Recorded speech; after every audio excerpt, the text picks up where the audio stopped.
अस्सलामुअलैकुम स्टूडेंट्स आज हम जो है वो अपना एक नया चैप्टर स्टार्ट करेंगे क्लास 9 से, जो चैप्टर नंबर 7 है क्लास 9 आपके सिलेबस में, और उसका नाम है properties of matter. Students, matter जो है उसको आपने इससे पहले 8 क्लास में डेफिनेशन के तौर पे पढ़ा कि कोई भी ऐसी चीज जो कि वजन रखती हो और जगह घेरती हो उसको मैटर कहते हैं।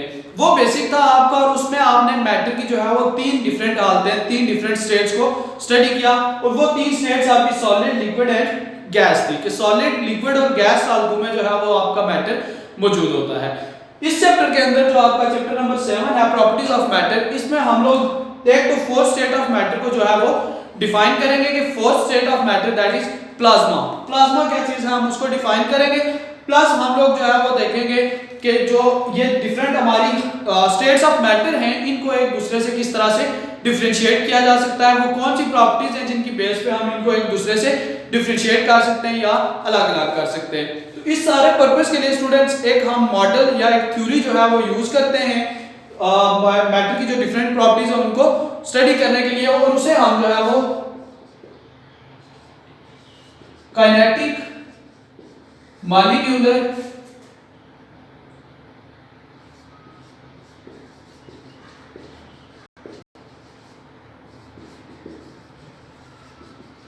Kinetic molecular model of matter का नाम देते हैं। तो स्टूडेंट्स, इससे रिलेटेड अपना हम टॉपिक स्टार्ट करते हैं जो कि हमारा 7.1 है, kinetic molecular model of matter. यही हमारा जो है फर्स्ट टॉपिक भी है। तो 7.1 हमारा टॉपिक है जो कि है kinetic molecular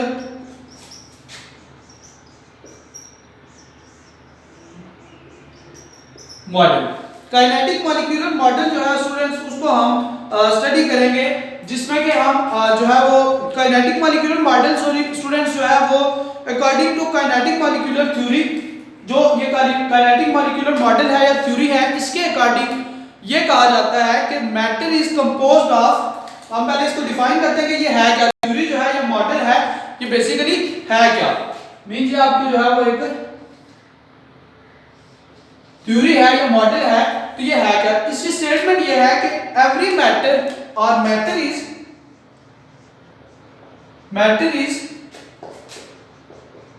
composed of atoms and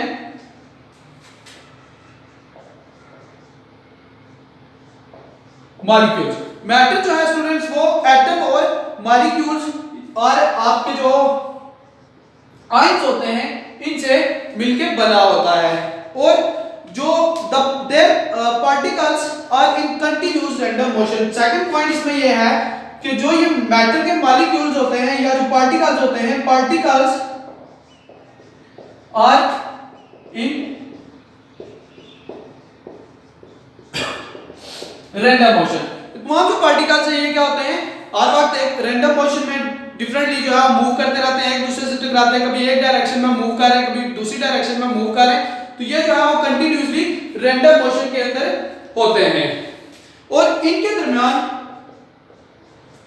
they interact with each other by a cohesive force। और इसको हम जो ये कोहेसिव फोर्स होती है जो इनके दरमियान जो डिफरेंट ये मॉलिक्यूल्स होते हैं या पार्टिकल्स इनके दरमियान जो फोर्स होती है, ये कोहेसिव फोर्स इसको इंटर मॉलिक्यूलर फोर्स कहा जाता है। तो स्टूडेंट्स, काइनेटिक मॉडल जो है वो उसकी स्टेटमेंट ये है कि तमाम जो आपका मैटर है वो कंपोज होता है एटम्स, मॉलिक्यूल्स या आयन से। ये जो मॉलिक्यूल्स या आयन या एटम्स है यानी उसके पार्टिकल जो है ये हर वक्त रैंडम मोशन में होते हैं, और ये पार्टिकल्स आपस में इंटरेक्ट करते हैं with some force, that cohesive force is called the intermolecular forces. तो जिस फोर्स जो इनके मॉलिक्यूल्स के दरमियान फोर्स होती है, force of attraction basically, that is the intermolecular force होती है, और इसको जो है वो हम स्टडी करते हैं on the basis of kinetic molecular theory or kinetic molecular model of matter. Properties of different states of matter are given below. तो हम स्टूडेंट जो है वो इसकी डिफरेंट प्रॉपर्टीज को देखेंगे कि मैटर जो है उसकी प्रॉपर्टीज क्या है। लाइक फर्स्ट ऑफ ऑल हम देखते हैं हमारे पास है नंबर 1 सॉलिड। सॉलिड की जो है वो प्रॉपर्टीज क्या है स्टूडेंट्स, याद रखेंगे जब आप इसकी प्रॉपर्टीज को स्टडी करेंगे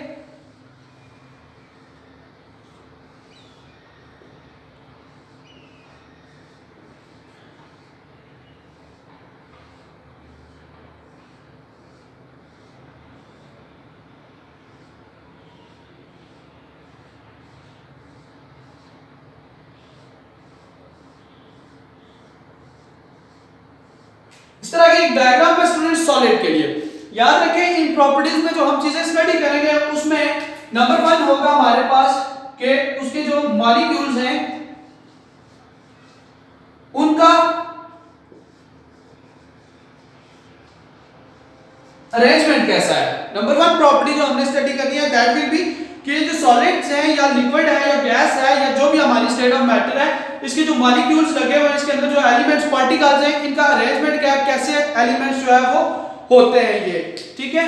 नंबर 2 हम देखेंगे कि इनकी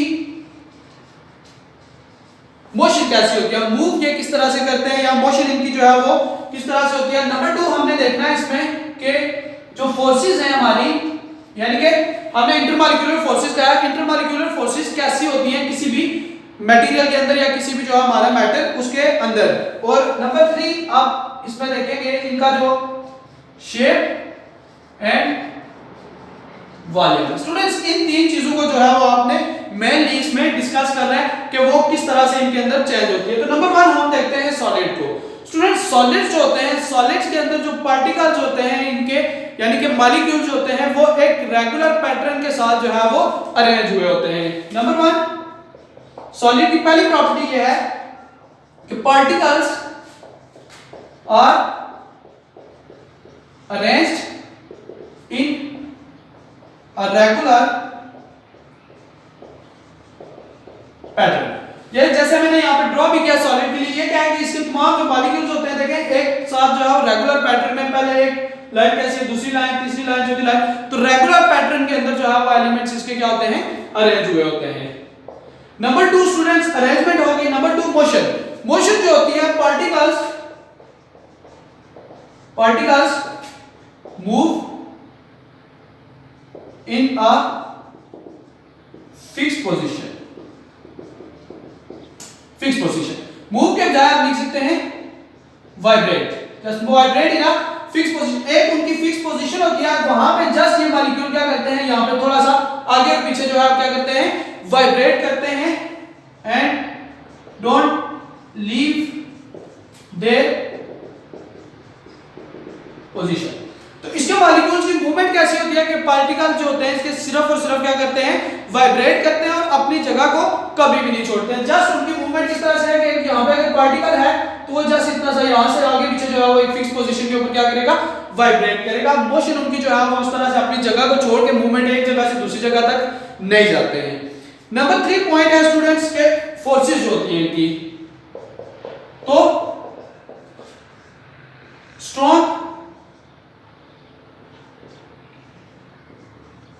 मॉलिक्यूलर फोर्सेस होती है। स्ट्रॉन्ग मींस आप स्टूडेंट्स ये कहते हैं स्ट्रॉन्गेस्ट होती हैं among all the types of all the states of matter. सबसे जो स्ट्रॉन्गेस्ट इंटरमॉलिक्यूलर फोर्सेस होती हैं वो कहां पे होती हैं, सॉलिड के अंदर। तो सॉलिड के अंदर फोर्सेस ऑफ अट्रैक्शन जो होती हैं वो क्या होती हैं, स्ट्रॉन्गेस्ट होती हैं या बहुत तेजी बहुत हाई कुव्वत के साथ, फोर्स के साथ आपस में एलिमेंट्स क्या होते हैं, अट्रैक्ट हुए होते हैं। और लास्ट पॉइंट स्टूडेंट्स ये है कि इनकी फिक्स्ड शेप एंड वॉल्यूम।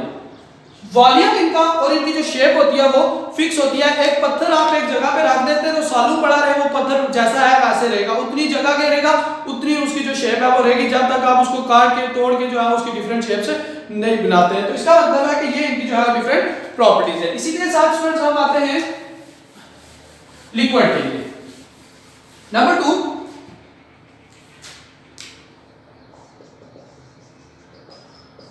2 है लिक्विड। तो लिक्विड के लिए डिफरेंट स्टूडेंट प्रॉपर्टीज जो है वो सेम उसी तरह से। नंबर 1 हम इसके देखते हैं मॉलिक्यूल्स की जो अरेंजमेंट है वो कैसी होती है। तो students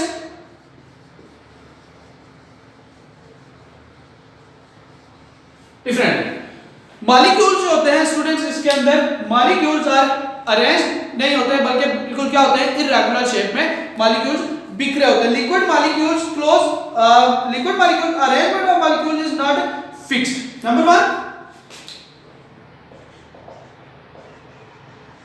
arrangement of molecules is not fixed. Molecules की अरेंजमेंट नहीं होती कुछ भी, जिस भी आप कंटेनर में डालो देखो उसी का शेप। लिक्विड है ना, पानी की एग्जांपल ले लेते हैं, पानी को आप जिस भी बर्तन में डालोगे उसी की शेप ले लेगा। इसका मतलब है इसके जो मॉलिक्यूल्स होते हैं उनकी अरेंजमेंट कोई फिक्स नहीं होती। आप सॉलिड को अगर ग्लास में डाल देते हो पत्थर ही रहेगा, जैसा है वैसा ही। आप एक ट्रे में रख दो तब भी पत्थर वैसे का वैसा रहेगा, क्योंकि उसकी अरेंजमेंट जो थी वो क्या थी, फिक्स थी। बट लिक्विड के जो मॉलिक्यूल्स होते हैं इनकी अरेंजमेंट जो है वो फिक्स नहीं होती, इसलिए जिस भी आप एलिमेंट के अंदर आप या जिस भी क्लस्टर में आप कंटेनर में रखते हो ये उसी की शेप को क्या करते हैं, गेन कर लेते हैं। These molecules are arranged in cluster and their pattern keep on changing। Cluster की फॉर्म में इनसे एक जगह पे बस पड़े होते हैं और इनकी जो अरेंजमेंट होती है वो हर वक्त क्या होती है, चेंज होती रहती है। नंबर 1, इनकी फिक्स्ड अरेंजमेंट ऑफ मॉलिक्यूल्स नहीं होती है। नंबर 2 है इनकी मोशन। नंबर 2 मोशन में अगर स्टूडेंट्स देखें तो जो मॉलिक्यूल्स होते हैं, molecules can freely move.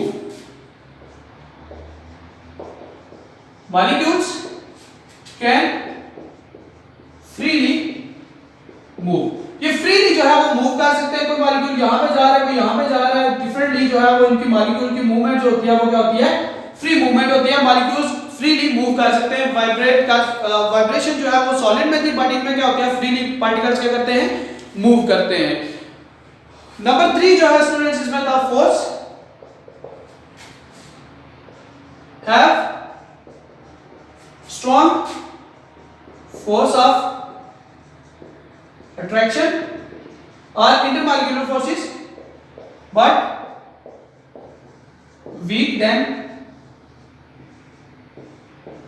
solid। इनमें स्ट्रॉन्ग इंटरमॉलिक्यूलर फोर्सेस होती है, लेकिन जो आपके सॉलिड होते हैं उनसे क्या होती हैं, वीक होती हैं। As compare to the solid इनकी जो इंटरमॉलिक्यूलर फोर्सेस होती हैं वो क्या होती हैं, वीक होती हैं। गैसेस से जो है वो स्ट्रॉन्ग होती हैं। नंबर 3 पॉइंट नंबर 4 स्टूडेंट्स था इनकी shape and volume. Students have fixed volume. Volume इनका होता है जो वो क्या होता है, फिक्स होता है, वो चेंज नहीं होता। But do not have fixed shape. Shape इनकी फिक्स नहीं होती। वॉल्यूम जो है वो इनका, अगर एक जगह पे आपने लीटर पानी लिया है, ग्लास में रख देते हैं या एक जग में लीटर पानी को रख देते तो जग की शक्ल अख्तियार कर लेगा। उस लीटर पानी को आप उठाएं और लीटर पानी को जो है वो आप एक ट्रे में रख देते तो ट्रे की शक्ल तो ले लेगा, बट पानी वो लीटर का लीटर ही रहेगा। वॉल्यूम हमेशा इनका जो है वो फिक्स रहता है, बट जो इनकी शेप होती है वो जिस कंटेनर में आप डालते जाएं उसके अकॉर्डिंग क्या होती है, चेंज होती रहती है। तो ये स्टूडेंट 4 पॉइंट्स थे आपके लिक्विड के लिए।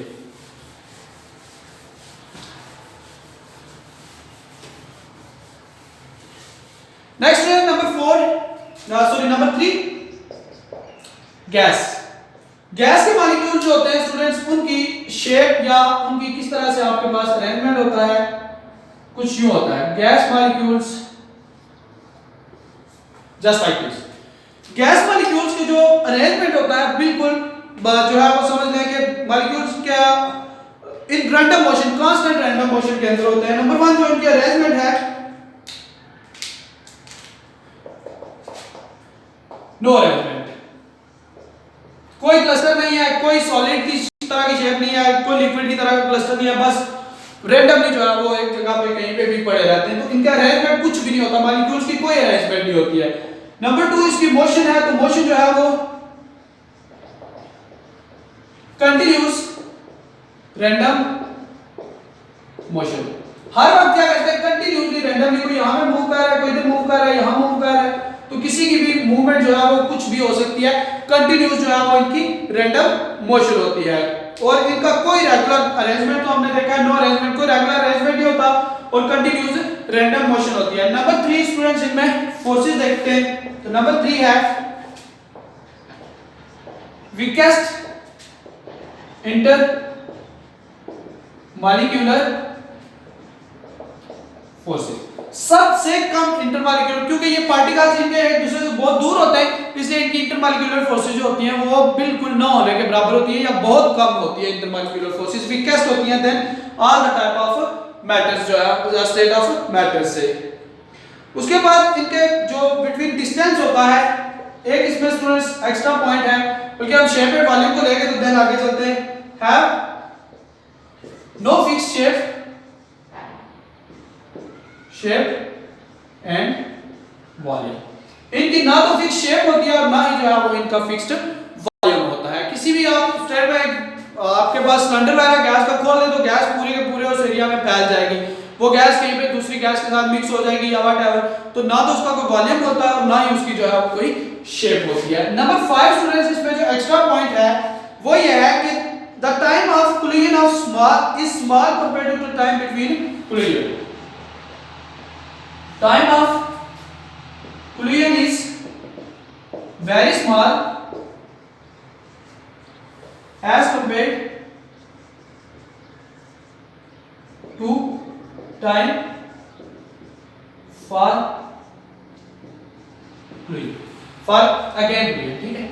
अब ये पार्टिकल है, इस पार्टिकल के साथ इसको कुछ नाम दे देता हूं ए और बी। ये पार्टिकल दोनों एक दूसरे के पास आएंगे, जस्ट टच करेंगे और निकल जाएंगे आगे पीछे, बट वापस ये ए और बी आके आपस में टकराएंगे वो बहुत रेयर होगा या बहुत ही लेट जो है वो टाइम, बहुत ज्यादा टाइम लेते हैं कि इनकी दोबारा से क्या हो, इनकी एक दूसरे के साथ ए और बी की क्या हो, कोलिजन हो। इन दोनों का जो टकराने का टाइम है वो बिल्कुल माइन्यूट सा होता है, जैसे आते हैं टकराते हैं और आगे पीछे मूव कर जाते हैं, बट दोबारा से इनकी कोलिजन होगी उसके लिए टाइम जो है वो बहुत ज्यादा रहता है। तो कोलिजन का जो इनका टाइम है as compare to the again collision time वो क्या होता है, बहुत ही कम होता है। तो बहुत रेयरली जस्ट आते हैं, टच करते हैं और एक साइड पे मूव आ जाते हैं, बट दोबारा इनकी कोलिजन होगी इसके तो चांसेस बहुत रेयर होते हैं, और अगर होंगे भी तो बहुत ही बड़े एक लास्ट टाइम के बाद जो है वो ये क्या करेंगे, एक दूसरे से दोबारा इंटरेक्ट करेंगे।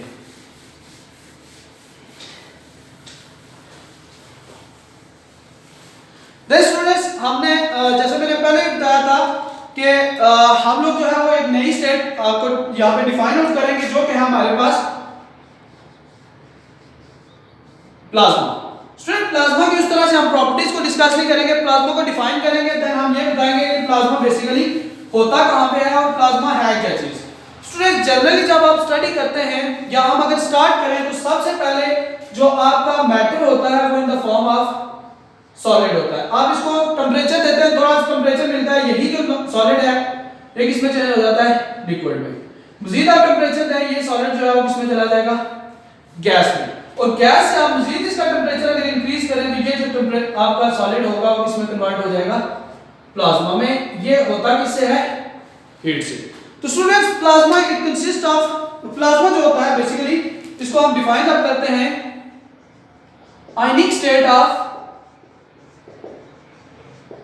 Matter is called plasma.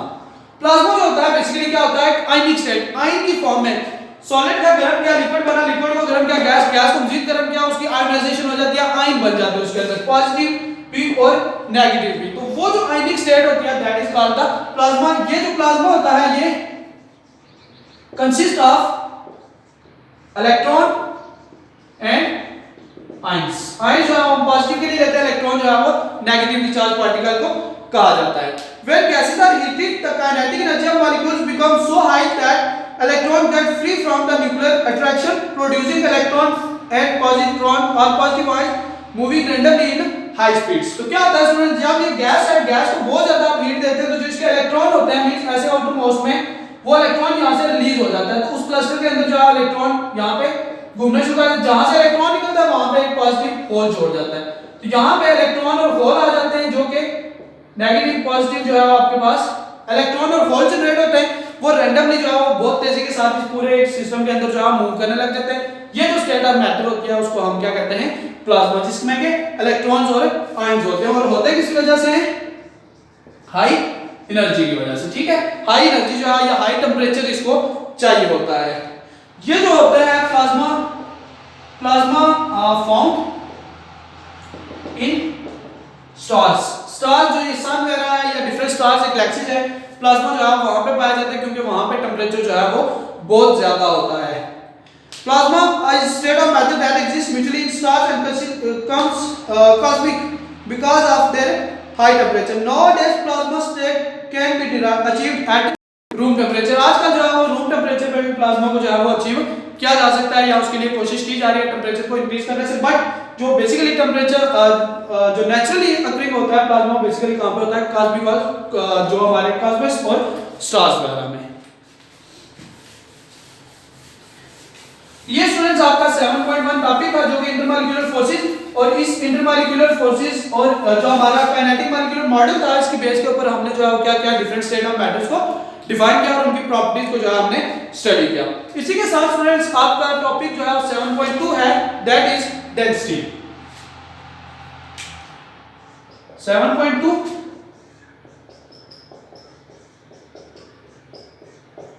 Density. Density of the substance is the mass of substance per unit volume. Density को अगर स्टूडेंट डिफाइन करें, density is mass per unit volume.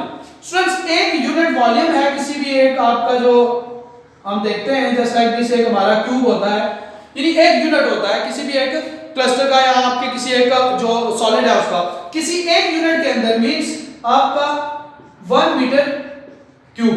जो 1 मीटर क्यूब वॉल्यूम है इसके अंदर अगर फॉर एग्जांपल 1000 केजी वाटर आता है, 1000 केजी वाटर यानी कि 1 लीटर वाटर या 1000 केजी वाटर अगर आपका 1 मीटर क्यूब के अंदर आता है तो इसका मतलब है जो पानी की डेंसिटी है वो कितनी है 1। तो स्टूडेंट्स किसी भी एक यूनिट वॉल्यूम के अंदर यानी 1 मीटर क्यूब वॉल्यूम के अंदर 1 मीटर क्यूब वॉल्यूम के अंदर किसी भी बॉडी का या किसी भी जो मैटर है उसका कितना मास आ सकता है, that is called the density of the that substance. For example हम वाटर की एग्जांपल लेते हैं तो वाटर जो है स्टूडेंट्स अगर 1 मीटर क्यूब वॉल्यूम हो तो उसके अंदर जो है स्टूडेंट्स 1000 केजी वाटर आ सकता है। इसका मतलब है कि वाटर की जो डेंसिटी है that will be equal to 1000 kilogram metre inverse cube. तो उसकी डेंसिटी कितनी है 1000 है। तो students density is basically defined as mass पर यूनिट वॉल्यूम। रो जो है वो इसको रो के साथ इसको इंडिकेट करते हैं तो रो इज इक्वल टू होता है मास डिवाइडेड बाय वॉल्यूम। तो मास पर unit volume is called density. तो इसका मतलब यह है कि किसी भी एक आपका जो यूनिट वॉल्यूम है यानी कि 1 मीटर क्यूब है उस मीटर क्यूब के अंदर आपका कितना जो है वो किसी भी सब्सटेंस का मास आ सकता है। फॉर एग्जांपल वाटर की हमने एक एग्जांपल भी ली तो डेंसिटी जो है वो इस तरह से डिफाइन किया जाता है। Density can be calculated if values of mass और वॉल्यूम आर नोन। जे आप देखिए जाहिर है मास हमें पता हो वॉल्यूम अगर हमें पता हो तो हम जो है वो डेंसिटी को फाइंड कर सकते हैं कि एक यूनिट वॉल्यूम के अंदर कितना मास आएगा किसी बॉडी का, that is called the density. और इसका जो यूनिट होता है स्टूडेंट्स अगर देखें हम रो से इसको इंडिकेट करते हैं, इसको हम जो है वो पहले इसके RHO या ROH इसको इंडिकेट करते हैं, रो से इसको ग्रीक लेटर है और इससे इसको रिप्रेजेंट किया जाता है और ये मास पर यूनिट वॉल्यूम होती है। मास का यूनिट होता है किलोग्राम और वॉल्यूम का होता है मीटर क्यूब। तो इसका मतलब डेंसिटी का यूनिट जो होता है वो किलोग्राम मीटर इनवर्स मीटर पर मीटर क्यूब होता है स्टूडेंट्स। तो एग्जांपल के तौर पे स्टूडेंट्स हम देखें अगर fill 1 jar with water, student we have 2 jars, एक आपके पास जो आपके पास 2 जार हैं, एक 2 जार है आपके पास, एक के अंदर अगर आप वाटर डालते हैं और एक के अंदर जो है वो आप हनी शहद डालते हैं तो दोनों में से एक जितना है, इसके अंदर भी 1 लीटर पड़ेगा, इसके अंदर भी 1 लीटर ही पड़ता है। बट स्टूडेंट्स जब आप देखें तो the jar honey is heavy because of density of honey is greater than water. तो इसका मतलब हनी जो होगा वो थोड़ा सा वजनी फील होगा। रीजन ये है कि हनी की डेंसिटी जो होती है as compare to the water वो क्या होती है, ज्यादा होती है स्टूडेंट्स। इसी के साथ स्टूडेंट्स टॉपिक है जो कि है 7.3। ये जस्ट आपने डेफिनेशन एंड फार्मूला तक रखेंगे जस्ट का साथ यूनिट और एज एन एग्जांपल आप बुक के ऊपर देखेंगे कुछ जो different densities of different material है वो आपको दी हुई है, वो वहां से आप रीड भी करेंगे और उसको याद भी रखेंगे like mercury, ice, glass, air, या आपकी बुक के ऊपर चीजें जो है वो आपको दी हुई है। इसी के साथ टॉपिक है दैट इज प्रेशर 7.3।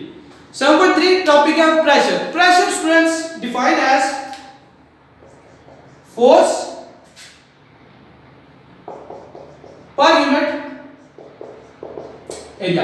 किसी भी यूनिट एरिया के ऊपर कितनी फोर्स लगती है that is called the pressure. Pressure equal to होता है force divided by area. Force पर unit area is called pressure.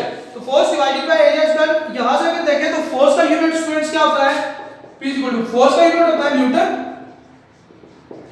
और एरिया का यूनिट होता है मीटर स्क्वायर। इसका मतलब है फोर्स का यूनिट होगा न्यूटन मीटर इनवर्स स्क्वायर और इसको हम स्टूडेंट जो है वो पास्कल भी बोलते हैं। स्टूडेंट जो प्रेशर का यूनिट होता है वो न्यूटन मीटर इनवर्स स्क्वायर होता है, बेसिकली उसका नाम जो होता है वो पास्कल भी लिया जाता है। स्टूडेंट्स का जो यूनिट है वो हमारे पास क्या होता है, पास्कल। तो इसका जो बड़े यूनिट है, अगर 1 पास्कल है तो क्या जो इसके बड़े यूनिट होंगे वो आपके इसके मेगा पास्कल मींस 10⁻6 पास्कल जो है वो भी ले सकते हैं आप, किलो पास्कल 10⁻3 पास्कल्स, इस तरह से गीगा पास्कल जो है 10⁻9 पास्कल, ये इसके जो है वो बड़े यूनिट्स होते हैं। तो स्टूडेंट्स ये आपका जो है वो टॉपिक है दैट इज प्रेशर।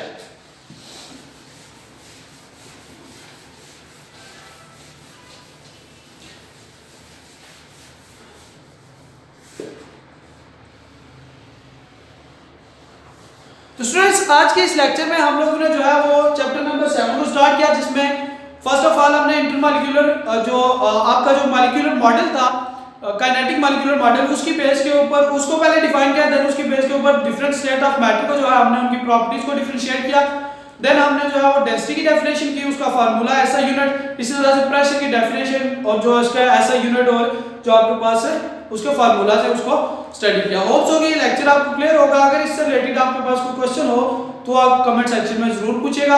इंशाल्लाह I will answer your questions. Thank you so much.